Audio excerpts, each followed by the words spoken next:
Lewis Hamilton has spent much of his first Ferrari season doing something that on paper really shouldn't have been possible this consistently, fighting near the front with a car that has carried a very specific performance weakness all year. And now, heading into the Dutch Grand Prix, Ferrari is finally bringing the kind of development that could directly address one of the biggest limitations Hamilton has been talking about. The issue is straight line speed. According to the source, Hamilton has been giving away roughly 3 to 4 tenths of a second per lap to Mercedes in this area alone. That might not sound enormous if you're looking at the number in isolation, but in Formula 1, 3 or 4 tenths is a serious handicap. Over a lap, it can be the difference between fighting for pole and starting several positions further back. Over a race distance, it can force a driver to work harder to defend, compromise tire management, or rely on strategy just to stay in contention. And Hamilton has still managed 5 podiums and Ferrari's first victory in his colors in Barcelona. That's what makes this new upgrade so interesting. We're not talking about Ferrari trying to rescue a completely uncompetitive car. We're talking about a team that has already shown it can produce strong results despite having a measurable disadvantage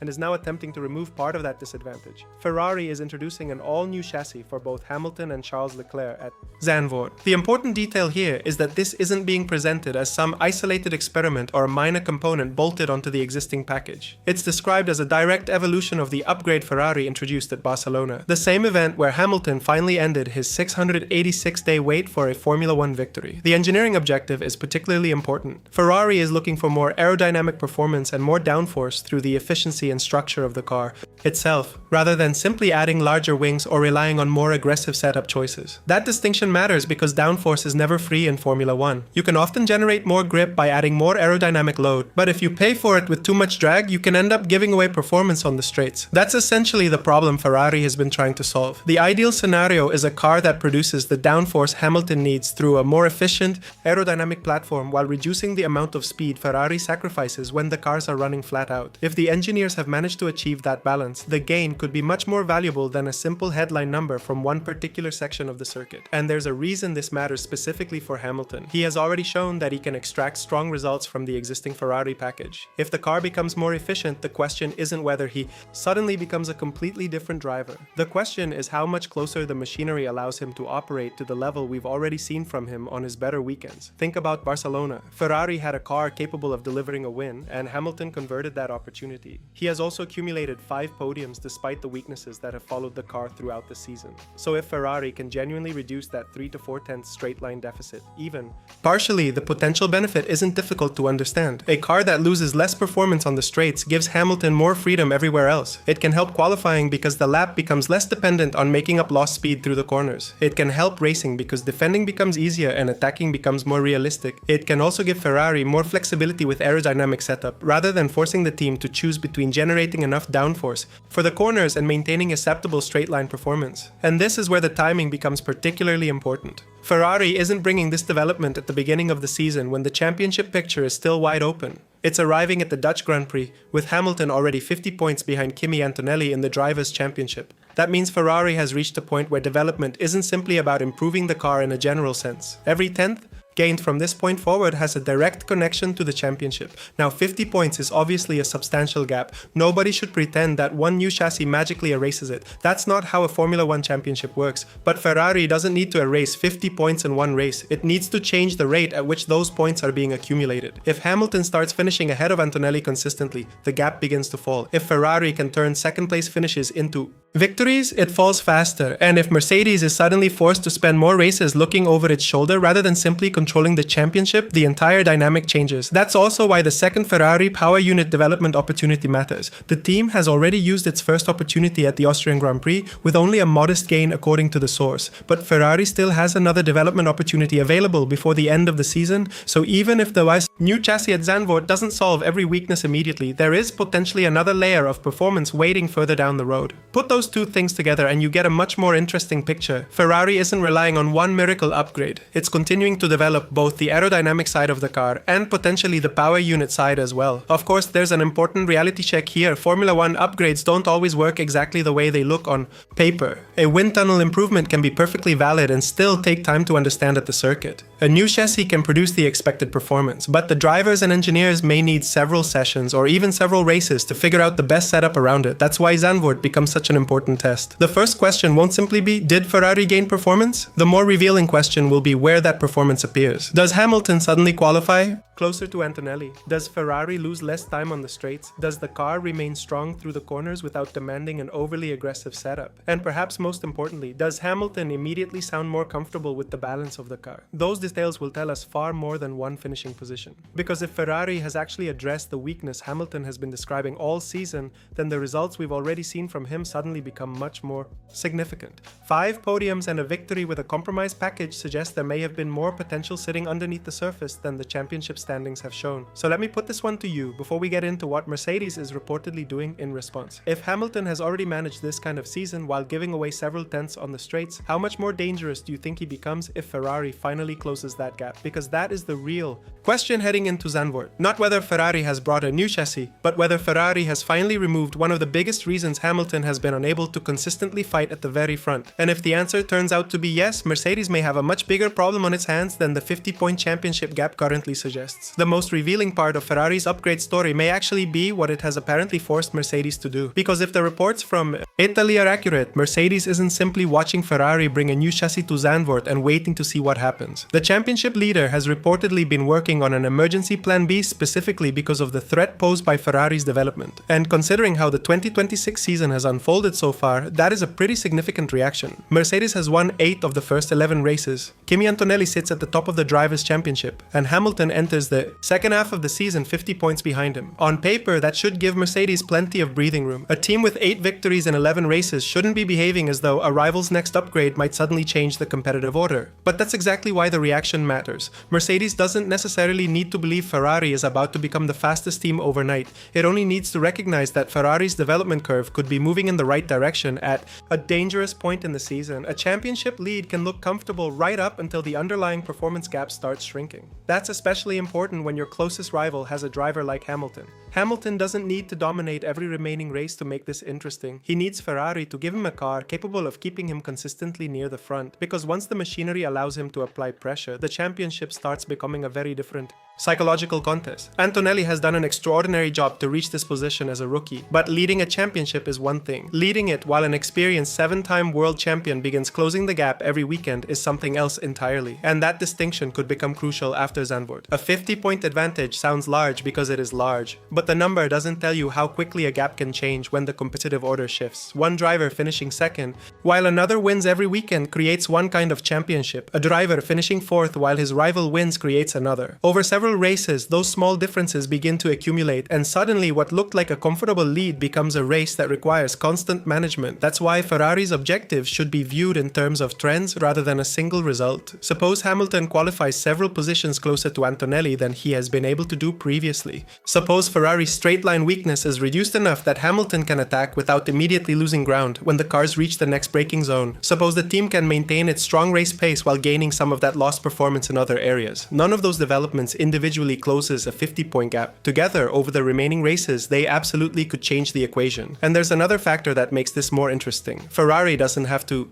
beat Mercedes in every category to make the championship uncomfortable. It simply needs to become close enough that Mercedes can no longer control races with the same margin for error. Right now, the championship leader has been operating from a position of strength. Mercedes can focus on maximizing its own package because it has enough of a performance advantage to recover from imperfect weekends. Ferrari, by comparison, has had less room to make mistakes. Hamilton's podiums have been valuable, precisely because the team has managed to consistently score points without throwing away opportunities. If the new chassis gives Ferrari a larger performance cushion, that changes the pressure on both sides. Hamilton can start taking more aggressive opportunities because the underlying car is stronger. Ferrari can make strategy calls with more confidence, and Mercedes may have to react rather than dictate. That is where the reported Plan B becomes particularly interesting. An emergency response doesn't necessarily mean Mercedes is panicking. Teams at this level don't suddenly redesign their entire season because a rival announces one upgrade. What it does suggest is that Mercedes is taking Ferrari's development trajectory seriously enough that simply maintaining the status quo may no longer be considered sufficient. And from Mercedes' perspective, that makes perfect sense. The biggest danger isn't necessarily that Ferrari arrives in Zandvoort and beats Mercedes immediately. The more serious possibility is that Ferrari closes half the gap now, closes a little more with its remaining power unit development opportunity, and then spends the rest of the season learning how to maximize the improved package.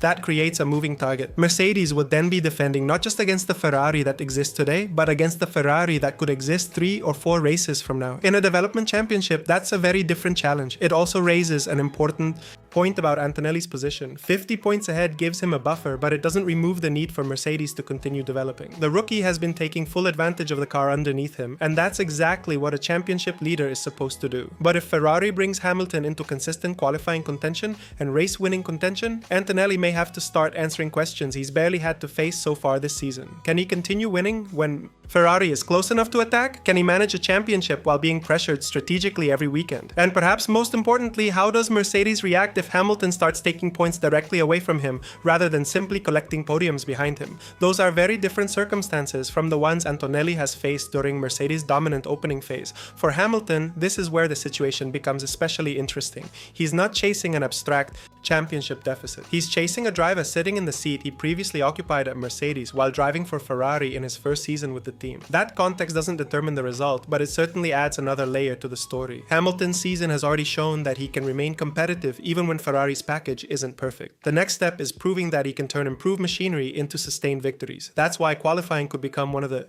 most important indicators after Zandvoort. Race pace can often hide a weakness because strategy, tire management, traffic, and changing conditions create opportunities. Qualifying is much less forgiving. If Ferrari's chassis has genuinely improved the car's overall efficiency, Hamilton should have a better chance of putting the Ferrari closer to the front on Saturday. And that matters because starting closer to the front changes everything on Sunday. You have cleaner air, better strategic options, less time spent fighting through traffic, more control over tire life, more opportunities to dictate the race rather than react to it. If Ferrari can improve the Saturday performance while preserving its existing race strengths, Hamilton's 5 podiums could start becoming something much more dangerous for Mercedes. Regular wins, that is the real objective. Ferrari doesn't need Hamilton to become unbeatable. It needs him to become difficult to beat. There's also a broader lesson here about how championships are actually won. A title fight rarely changes because of one enormous moment. More often, it shifts because one team gains 2 or 3 tenths, converts a few more podiums into victories, avoids one unnecessary mistake, and suddenly starts scoring 18 or 25 points where it previously collected 10 or 15. Do that consistently and a gap that once seemed impossible starts moving. That's why I wouldn't judge Ferrari's chances purely by what happens in the first race after this upgrade. The first weekend will be important, but the development trend may be even more important. Ferrari needs to prove that Zandvoort isn't a one-off improvement. It needs to show that this chassis creates a better baseline for the races that follow. And if it does, Mercedes may discover that the biggest problem isn't Ferrari's current pace, it's Ferrari's potential. Because a rival that's already strong is manageable. A rival that's rapidly improving while its championship-leading driver starts losing that performance advantage is much harder to contain. So the question heading into the Dutch Grand Prix isn't simply whether Ferrari can surprise Mercedes for one weekend. It's whether Ferrari can force Mercedes into a new kind of championship battle. And there's one more layer still waiting in the background: Ferrari's remaining power unit development opportunity. If the new chassis works and another meaningful gain arrives later in the season, suddenly this stops looking like one aggressive development decision and starts looking like a sustained attempt to reshape the competitive order. That is exactly what Mercedes has to be watching. And for Hamilton, it means the 50-point deficit isn't necessarily the most important number anymore. The more important number may be the gap Ferrari can remove from Mercedes over the next few races. Because once that gap becomes small enough, the championship stops being about whether Hamilton can catch Antonelli. It becomes a question of whether Antonelli can keep Hamilton behind him. And that is a much more uncomfortable question for the current championship leader. There is one final question that matters more than all the speculation surrounding this upgrade. Can Ferrari turn improved potential into actual championship points? Because that's where this story ultimately has to go. A faster car is useful, a better chassis is useful, and another power unit development opportunity is useful. But none of it matters if Ferrari can't consistently convert that performance into results. For Hamilton, success at Zandvoort shouldn't necessarily be measured by whether he wins the Dutch Grand Prix.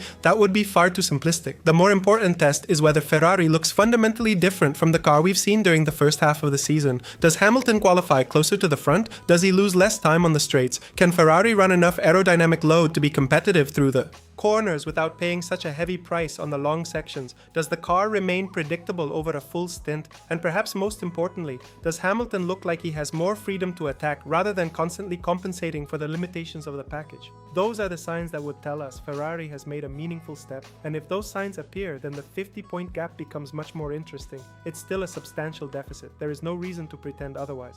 Hamilton can't afford many ordinary weekends if he wants to challenge Antonelli for the championship. But the mathematics of a championship are only part of the story. Performance changes the mathematics. If Ferrari gives Hamilton a car capable of fighting for wins consistently, the points begin taking care of themselves. A victory here, a second place there, another podium when Mercedes has a difficult weekend. That's how the gap starts disappearing. And suddenly the championship that looked almost settled during the first half of the year becomes something completely different by the time the season reaches its final races. This is also why Ferrari's remaining power unit development opportunity could become so important. The chassis arriving at Zandvoort is the immediate story, but it doesn't necessarily represent the final version of Ferrari's 2026 package. The team has already used one power unit development opportunity at the Austrian Grand Prix, and according to the source, the improvement was modest. That leaves Ferrari with another opportunity to search for additional performance later in the season. If the chassis upgrade delivers as hoped, Ferrari can then build around that stronger platform. And that creates a potentially important sequence. First, improve the aerodynamic efficiency of the car. Then, refine the setup and understand how the new chassis behaves at different circuits. Then, if Ferrari's remaining power unit development produces another gain, combine that with what the team has already learned. That's how a development program becomes more than one upgrade. It becomes momentum. Of course, there's a danger in getting carried away. We've seen Formula One teams arrive at a race with an upgrade that looked extremely promising and then discover that the real-world gain was smaller than expected. Sometimes the performance is there, but the operating window is narrower than anticipated. Sometimes one circuit makes an upgrade look spectacular, while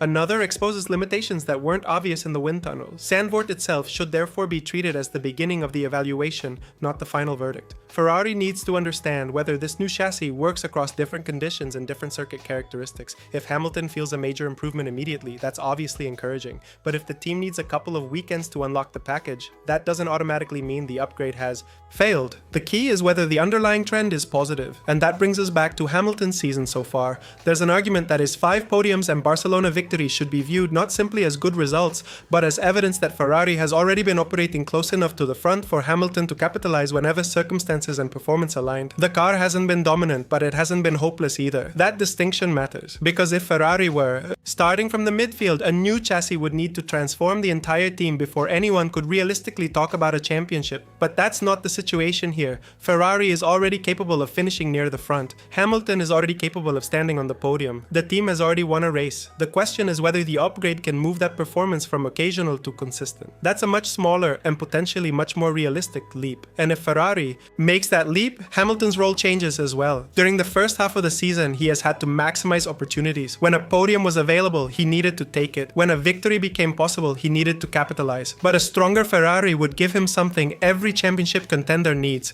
margin. Margin to attack, margin to recover from a poor qualifying lap, margin to choose a different strategy, margin to fight another driver without destroying the tires, and margin to put pressure on the people ahead. That's particularly relevant with Antonelli. The Mercedes rookie has built this championship lead because Mercedes has given him a package capable of delivering victories, and he's taken advantage of it. But the pressure changes once another team can consistently fight for those same victories. A championship leader doesn't need to panic when a rival wins one race. They do need to respond when that rival starts winning regularly. That's the point Ferrari is trying to reach. And if you look at the situation from Hamilton's perspective, this may be one of the most important stretches of his entire Ferrari career so far. His first season with the team was always going to involve adaptation, new engineers, a new working environment, a different car philosophy, different procedures, and the challenge of understanding how to extract performance from Ferrari machinery. Now, the team is bringing him a chassis that is specifically intended to address a weakness that has been visible throughout the year. That means we may finally get a clearer answer to a question that has followed Hamilton since he arrived at Ferrari. How much performance is still being left on the table by the car rather than the driver? The answer doesn't have to be one or the other. Formula One is rarely that simple. Driver performance and car performance are connected constantly. But if Hamilton suddenly becomes much more competitive in qualifying and starts fighting for victories more consistently, the upgrade will have given us another piece of that puzzle. And that's why the Dutch Grand Prix could be more important than the points on Sunday suggest. Even if Hamilton finishes second, the result could be a major positive if Ferrari demonstrates a clear performance gain. Even if he finishes fourth, the weekend could still matter if the car's underlying pace has improved significantly. Conversely, a podium alone won't necessarily prove that the upgrade has transformed Ferrari if the result comes primarily from circumstances. The timing sheets need to be read carefully. What happens over a full lap? How does Ferrari compare with Mercedes on the straights? How much time does it gain in the corners? What happens over a long stint? How does Hamilton describe the balance? How quickly does the team understand the new package? Those are the details that will tell us whether Ferrari really has changed its trajectory. And if the answer is yes, then the Second half of 2026 becomes a very different story for Formula One news. Hamilton wouldn't simply be chasing Antonelli's points total, he'd be chasing Mercedes' performance advantage. Ferrari would be trying to prove that its development program can peak at exactly the right moment, while Mercedes would be trying to protect an advantage that looked enormous earlier in the year. And Verstappen, along with the rest of the grid, would inevitably become part of the wider picture as the competitive order develops. That's another reason not to view this as just a Ferrari story. In Formula One, when one front-running team takes a major step, everyone else has to reassess where they stand. But for now, Hamilton is the central figure. He's already shown that he can produce results with a Ferrari that wasn't perfect. Ferrari is now asking its engineers to give him something better. If the new chassis delivers, the objective isn't to erase the first half of the season. It's to make the second half substantially more competitive. And that's where I think the most realistic expectation lies. Don't expect Hamilton to suddenly arrive at Zandvoort and wipe away 50 points in one weekend. Expect Ferrari to try to reduce the gap one result at a time. Expect qualifying to become increasingly important. Watch how the car performs on the straights. Watch whether Hamilton can attack without sacrificing the rest of his race, and watch what Mercedes does in response. Because if Ferrari genuinely closes the performance gap, the championship may become a race not between a driver with a 50-point lead and a driver chasing him, but between two teams moving in opposite directions, one trying to protect an advantage, the other trying to build momentum. And that's ultimately what makes this upgrade so important for Hamilton. It could be the moment Ferrari stops asking him to maximize what the car can give and starts giving him a car capable of demanding more from him. If that happens, the rest of the 2026 season could become a lot more interesting than the championship standings currently suggest. So what do you think? Does Ferrari's new chassis finally give Hamilton the machinery he needs to turn those podiums into regular victories, or is a 50-point deficit still too much to overcome against a Mercedes that has already won 8 of the opening 11 races? And if you're looking at the bigger picture, would you trust Ferrari to close the gap over the rest of the season? Or do you think Mercedes has enough of an advantage to control the championship all the way to the finish? Let me know where you stand in the comments. And if you've been following Hamilton's Ferrari journey closely, this is exactly the kind of stretch of the season you don't want to miss. If you enjoy this kind of Formula One news and want to stay on top of every major development, take a second to like the video, subscribe to Fast News F1, and turn on notifications. We're working toward 4,000 subscribers, and every subscription genuinely helps the channel keep growing and bringing you these updates. Because now we get to see whether Ferrari's biggest development of the season is actually the breakthrough Hamilton has been waiting for, or simply another step in a championship battle that Mercedes still controls. Either way, Zandvoort is where the theory meets the track, and that's when we'll finally find out how much this Ferrari upgrade really changed.